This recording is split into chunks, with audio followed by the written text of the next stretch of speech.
बिस्मिल्लाहिमिनश्शैतानिर्रजीम बिस्मिल्लाहिर्रहमानिर्रहीम. All dear students, Assalamu alaikum. My name is Muhammad Munir. This lecture for class 10 section all English medium subject physics.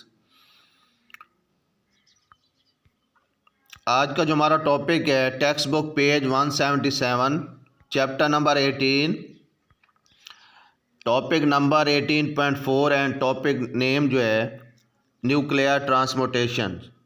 तो ये हम देखेंगे, आज long question पढ़ेंगे और इंडिविजुअली जो है वो शॉर्ट क्वेश्चन भी पूछे जा सकते हैं.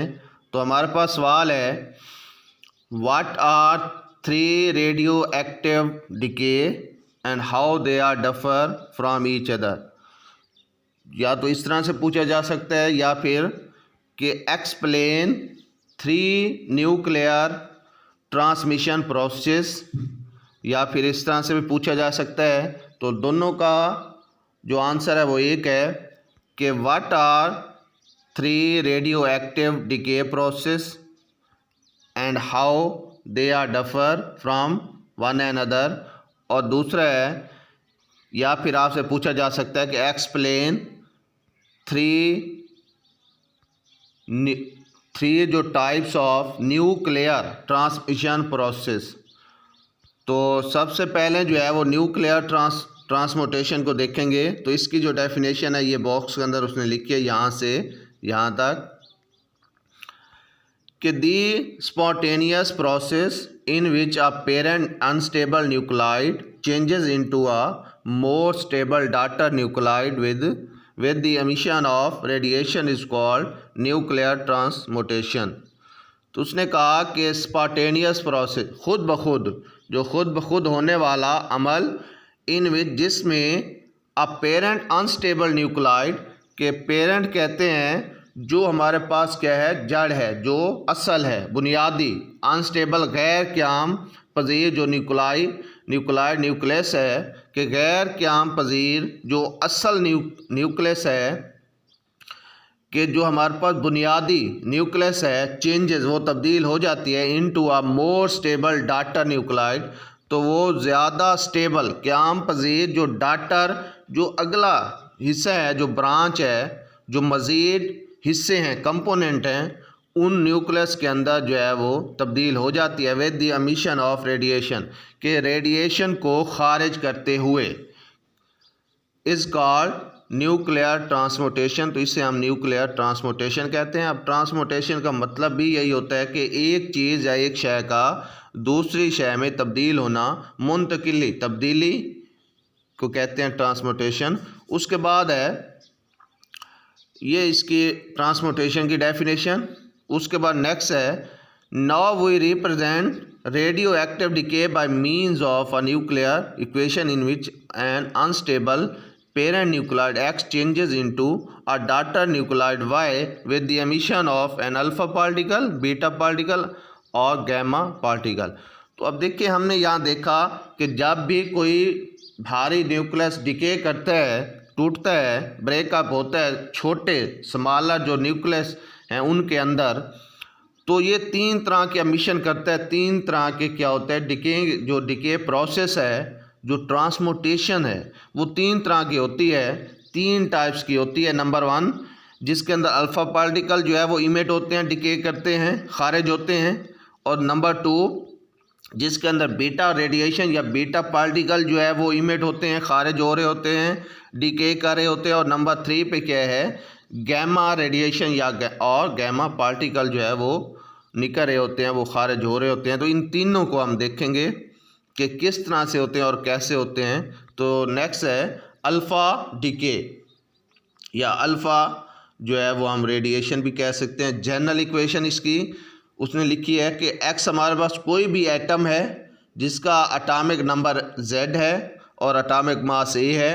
तो इससे जब भी ये अल्फ़ा डिके करेगा, अल्फ़ा पार्टिकल जो इससे खारिज होगा, तो उससे क्या होगा, इसका जो एटॉमिक नंबर है 2 टाइम लेस हो जाएगा, 2 कम हो जाएगा. तो ये उसने लिखा है ZZ-2.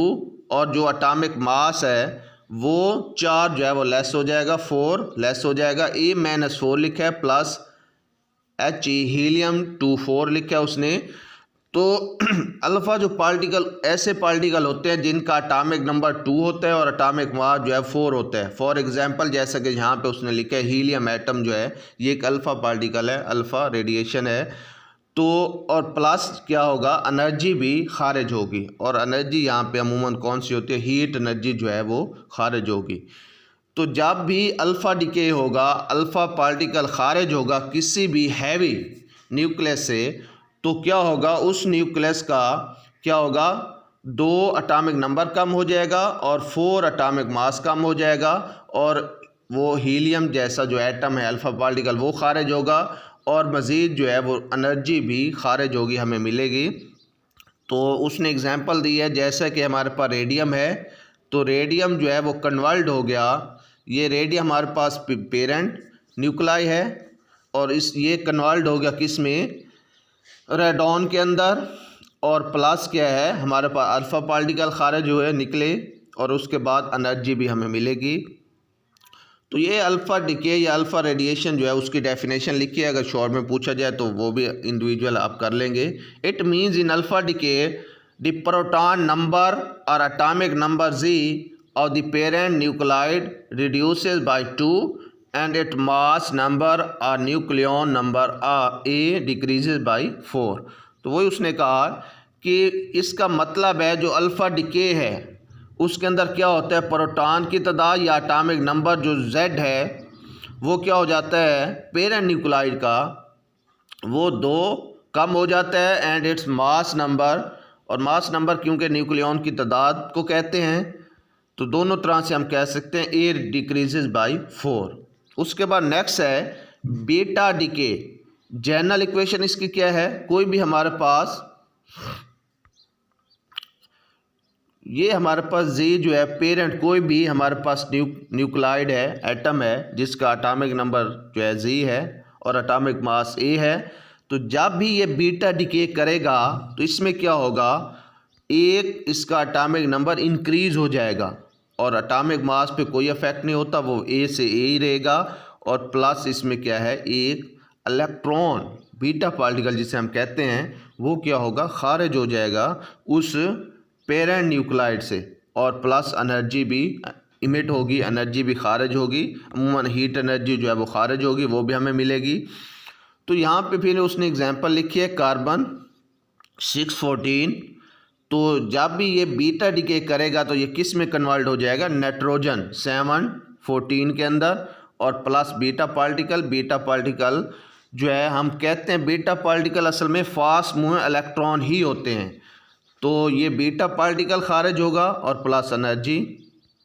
तो इसकी डेफिनेशन में क्या करेंगे, in beta decay the parent nuclide has its proton number Z increased by 1 but its mass number और nucleon number A remains unchanged।